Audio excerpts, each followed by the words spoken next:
Hi there, Lisa here from Green Fox Farms Designs, and today I am going to show you how to make the extended single crochet stitch.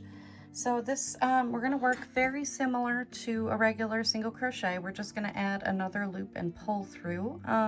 So we end up with a slightly higher stitch, and what I really like is the look that you get that looks kind of similar to two stacked knit stitches here.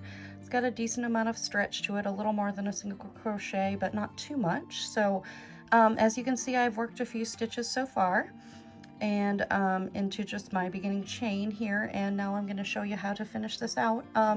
This is one of the two stitches that we use in my Hopscotch patterns.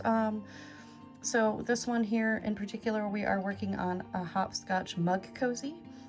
So I'm going to go ahead and show you what to do. So first we're going to insert our hook into the next chain.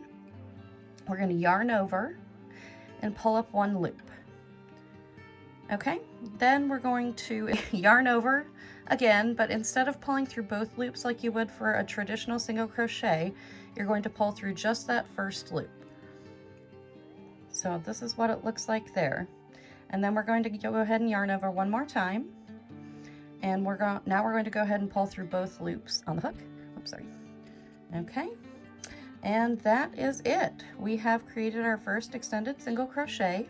Like I said, very similar to a single crochet, just an extra yarn over and pull through.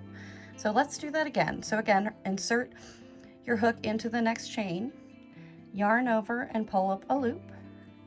Now we have two loops on our hook.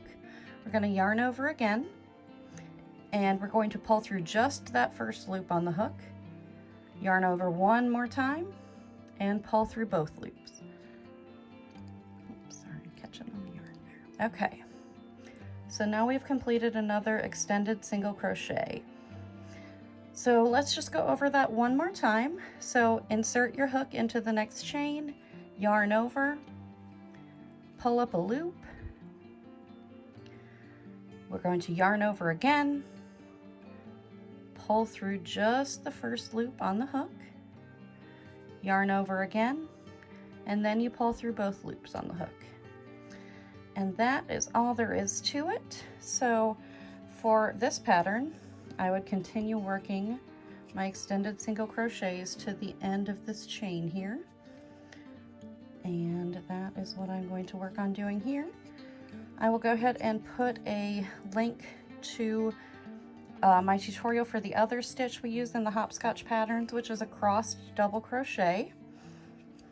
And I will put some links to some of the patterns that you'll find these two stitches used in my Hopscotch Pattern series. So I hope you enjoyed this tutorial and found it useful. Please feel free to let me know in comments if it helped you learn to make this stitch. And I hope you all have a great day. Happy hooking!